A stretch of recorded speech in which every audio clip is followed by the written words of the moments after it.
അപ്പോൾ concentration practice അല്ല meditation എന്ന് പറഞ്ഞു. പിന്നെ എന്താണ് മെഡിറ്റേഷൻ? അതെ.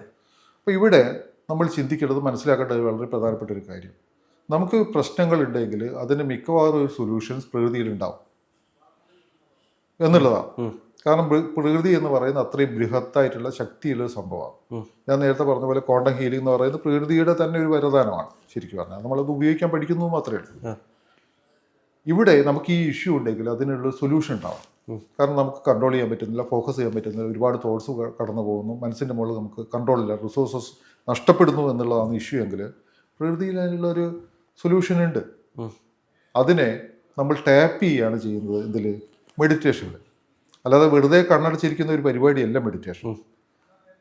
ജനങ്ങൾ ചിന്തിക്കും, അങ്ങനെയാണ് ഞാൻ ഉറങ്ങുന്ന സമയത്ത് കണ്ണടച്ചിരിക്കുന്നില്ലേ, എനിക്ക് ഈ ബെനിഫിറ്റ് ഒന്നും കിട്ടുന്നില്ലല്ലോ. മെഡിറ്റേഷനിൽ കണ്ണടച്ചിരിക്കുന്നതും അല്ലാതെ കണ്ണടച്ചിരിക്കുന്നതും തമ്മിൽ വ്യത്യാസമുണ്ട്. ഇപ്പോൾ രാഹുൽ വെറുതെ കണ്ണടച്ചിരിക്കുന്നു, അതിനെക്കൊണ്ട് മെഡിറ്റേഷൻ്റെ ബെനിഫിറ്റ് ഒന്നും കിട്ടില്ല. നമ്മൾ വെറുതെ കണ്ണടച്ചൊരിടത്തിരുന്ന് കഴിഞ്ഞാൽ അത് മെഡിറ്റേഷൻ അല്ല.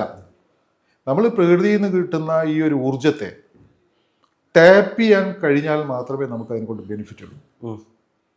അപ്പം അത് ഉപയോഗിച്ചുള്ള പരിശീലനം നേടണം, മെഡിറ്റേഷൻ പരിശീലനം നേടണം. അതൊരു ട്രെയിനറുടെ, കേപ്പബിൾ ആയിട്ടുള്ള ട്രെയിനറുടെ കീഴിൽ നിന്നിട്ട് വേണം ഈ പരിശീലനം നേടാൻ. അപ്പോഴാണ് നമുക്ക് പ്രകൃതിയിൽ നിന്നുള്ള ഈ ഒരു നമ്മുടെ ട്രാൻസ്ഫോർമേഷൻ എനർജി എന്ന് പറയാം, നമ്മളെ പരിവർത്തനപ്പെടുത്താനുള്ള എനർജി. ഇത് വളരെ ശ്രദ്ധിക്കേണ്ട ഒരു സംഭവമാണ്. നമുക്ക് പരിവർത്തനം ആവശ്യമാണ് എന്ന് ആഗ്രഹിക്കുന്നവർക്കുള്ളതാണ് മെഡിറ്റേഷൻ. എനിക്ക് മാറ്റം ആവശ്യമാണ്, ട്രാൻസ്ഫോർമേഷൻ ആവശ്യമാണ് എന്ന് ചിന്തിക്കുന്നവർക്കുള്ളതാണ് മെഡിറ്റേഷൻ. അല്ലാത്തവർ ചെയ്യേണ്ട ആവശ്യമില്ല. പക്ഷെ എനിക്കൊരു മാറ്റം വേണം, ട്രാൻസ്ഫോർമേഷൻ വേണം. അവിടെയാണ് നമുക്ക് മെഡിറ്റേഷനെ ആശ്രയിക്കേണ്ടി വരും. അപ്പോൾ എങ്ങനെയാണ് മാറ്റം വരുന്നത്? പ്രകൃതിയെ ആശ്രയിക്കണം. പ്രകൃതിയെ നമുക്ക് എങ്ങനെ ആശ്രയിക്കാൻ പറ്റും? ആ പ്രകൃതിയിൽ നിന്നുള്ള ആ ട്രാൻസ്ഫോർമേഷൻ എനർജി ഉപയോഗിച്ച് മെഡിറ്റേഷൻ ചെയ്യാൻ നമ്മളെ പരിശീലിപ്പിക്കുന്ന സിസ്റ്റത്തിലേക്ക് വരണം. അത് ഉപയോഗപ്പെടുത്താൻ പറ്റാത്തതുകൊണ്ടാണ്, അതിനെപ്പറ്റി അറിവില്ലാത്തതുകൊണ്ടാണ് ജനങ്ങൾ വെറുതെ കണ്ണടച്ചിരുന്ന് ഇപ്പോഴും മെഡിറ്റേഷൻ ചെയ്യുന്നത്. നമുക്ക് എങ്ങനെയാണ് ഇപ്പോൾ പ്രകൃതിയിൽ നിന്നുള്ള ആ ഊർജത്തെ നമ്മളിലേക്ക് കൊണ്ടുവരാൻ കഴിയുന്നത്? അതിൻ്റെ ആ ടെക്നിക്ക് എന്താണ്? അതിൻ്റെ ടെക്നിക്ക് എന്ന് പറയുന്നത്, നമുക്ക് അതിന് കേപ്പബിൾ ആയിട്ടുള്ള ഗുരുക്കന്മാർ വേണം.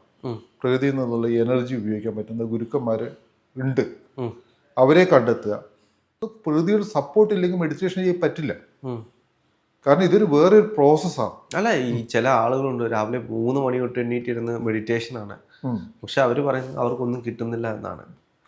വർഷമായിട്ടിരുന്ന് ചെയ്യുകയാണ്, പക്ഷെ സത്യസന്ധത ഉണ്ടെങ്കിൽ നമ്മളത് പറയും, എനിക്കൊന്നും കിട്ടുന്നില്ല എന്നുള്ളത്. ഇപ്പം ഞാനൊരു ഫുൾ കൺവിക്ഷനിൽ എനിക്ക് എല്ലാവരോടും പറയാൻ പറ്റുന്നത്, ലോകത്തുള്ള 600 കോടി ജനങ്ങളാണെങ്കിൽ 600 കോടി ജനങ്ങൾക്ക് ഇത് പ്രാക്ടീസ് ചെയ്യാൻ പറ്റും, ഫ്രീ ഓഫ് കോസ്റ്റ്.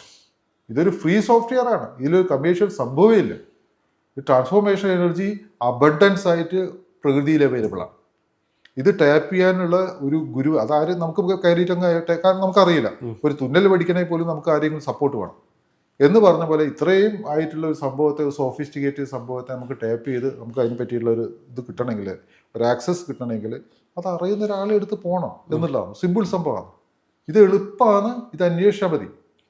അങ്ങ് ഇത് പഠിപ്പിക്കുന്നുണ്ടോ? ഞാൻ മാത്രമല്ല, എൻ്റെ കൂടെയുള്ള ഒരുപാട് ട്രെയിനേഴ്സിന് ഇത് റെഡിയാണ് ഫ്രീ ആയിട്ട് പഠിപ്പിക്കാൻ. നിങ്ങൾ തയ്യാർ എന്ന് പറയുന്ന സംഭവത്തിലേക്ക് വന്നാൽ ഐ ആം റെഡി. നിങ്ങൾ വീട്ടിലിരുന്ന് നിങ്ങൾക്ക് ഇത് പ്രാക്ടീസ് ചെയ്യാൻ പറ്റും. നിങ്ങൾ എക്സ്പെരിമെൻ്റ് ചെയ്യുക. ഇത് എങ്ങനെയാണ് നമുക്ക് പ്രാക്ടീസ് ചെയ്യാൻ കഴിയുന്നത്? ഇപ്പോൾ അങ്ങനെ അടുത്തേക്ക് വന്നു കഴിഞ്ഞാൽ, അപ്പോൾ ഞങ്ങളുടെ ഗ്രൂപ്പിലേക്ക് വരിക, നമ്മൾ വാട്സപ്പ് ഗ്രൂപ്പിലേക്ക് വന്നു കഴിഞ്ഞാൽ, ആ ഗ്രൂപ്പിലേക്ക് വന്നു കഴിഞ്ഞാൽ നമ്മൾ അവിടെ ഇൻഫോർമേഷൻസ് ഉണ്ട്, നമ്മൾ എവിടെയാണ് ട്രെയിനിങ്, അപ്പോൾ ഏത് ദിവസമാണ് സ്റ്റാർട്ട് ചെയ്യുന്നത്. അത് 1 മണിക്കൂറായിരിക്കും ഒരു സെഷൻ എന്ന് പറയുന്നത്. അങ്ങനെ 3 കോൺസിക്യൂട്ടീവ് ഡേയ്സ്, തുടർച്ചയായിട്ടുള്ള 3 ദിവസങ്ങളൊരു ഓരോ മണിക്കൂർ വീതം. 1 മണിക്കൂർ മെഡിറ്റേഷൻ ആയിരിക്കില്ല, ചില കാര്യങ്ങളൊക്കെ പറയാന്നുള്ള ഒരു 1/2 മണിക്കൂർ മെഡിറ്റേഷൻ ഉണ്ടാവും. ചെയ്തു കഴിഞ്ഞാൽ നമുക്ക് സ്വന്തമായിട്ട് മെഡിറ്റേഷൻ ചെയ്യാൻ കപ്പാസിറ്റി കിട്ടി, കേപ്പബിളായി. ഇതിൽ കോൺസെൻട്രേഷനിലെ ഫോക്കസ് അല്ല, സുഖമായിട്ടിരുന്ന് നാച്ചുറലായിട്ട് പ്രകൃതിയുടെ സപ്പോർട്ട് കൂടി നമുക്കിരുന്ന് മെഡിറ്റേഷൻ ചെയ്യാം.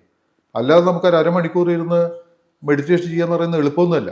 നിങ്ങൾ പ്രാക്ടീസ് ചെയ്ത ആൾക്കാർക്ക് അറിയാം.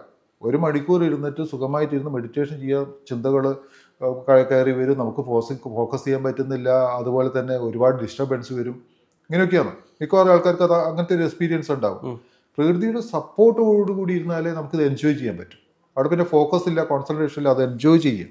ഇത് 1 മാസം, 2 മാസം, 3 മാസം പ്രാക്ടീസ് ചെയ്തിട്ട് ഈ ഇവോൾവ്മെന്റ് നിങ്ങൾ വരുന്നുണ്ടോ നോക്കിയിട്ട് മുന്നോട്ട് പോയാൽ മതി. ഞാൻ പറയുന്നത് പൂർണ്ണമായിട്ട് വിശ്വസിക്കൊന്നും വേണ്ട. ഇതിപ്പോൾ സാറ് പഠിപ്പിക്കുന്നത് ഓൺലൈനായിട്ടാണോ അതോ ഓഫ്ലൈനായിട്ടാണോ? ഓൺലൈനായിട്ട് ഓഫ്ലൈനായിട്ടുണ്ട്. ഓൺലൈനായിട്ട് ജോയിൻ ചെയ്യുക, പ്രാക്ടീസ് ചെയ്യുക. എന്നിട്ട് അടുത്തടുത്ത സെൻറ്റേഴ്സിൽ കേരളത്തിൽ നല്ല ലോകത്ത് ഒരു 165 രാജ്യങ്ങളിൽ ഇതിനുള്ള ഓഫ്ലൈൻ സപ്പോർട്ട് ഉണ്ട്. ഫ്രീ ആണ്, ഫ്രീ ആയിട്ട് കിട്ടും, കംപ്ലീറ്റ്ലി ഫ്രീ ആണ്. ലോകം മുഴുവൻ ഇത് ഫ്രീ ആണ്. അപ്പം എനിക്കിത് ചാർജ് ചെയ്യാൻ പറ്റില്ല. എനിക്ക് കിട്ടിയ ഫ്രീ ആയിരുന്നു. ഞാൻ പൈസ കൊടുത്തിട്ടില്ല. അപ്പം പിന്നെ എനിക്ക് ഒരാളോട് ഇത് ചാർജ് ചെയ്യാൻ പറ്റില്ല. കാരണം അത് അത്ര വലിയ സംഭവമാണെന്ന് എനിക്ക് ബോധ്യപ്പെട്ട് കഴിഞ്ഞാൽ ഇതെല്ലാവർക്കും കിട്ടണം എന്നുള്ളൊരു ബോധത്തിൽ നിന്നാണ് ഞാൻ സംസാരിക്കുക. ഒരു കച്ചവടവൽക്കരണം എനിക്ക് ചിന്തിക്കാനേ കഴിയില്ല. ഇങ്ങനെ പ്രവർത്തിക്കുന്നതാണ് ലോകത്ത് ആകമാനുള്ള ട്രെയിനേഴ്സ് മുഴുവൻ തന്നെ.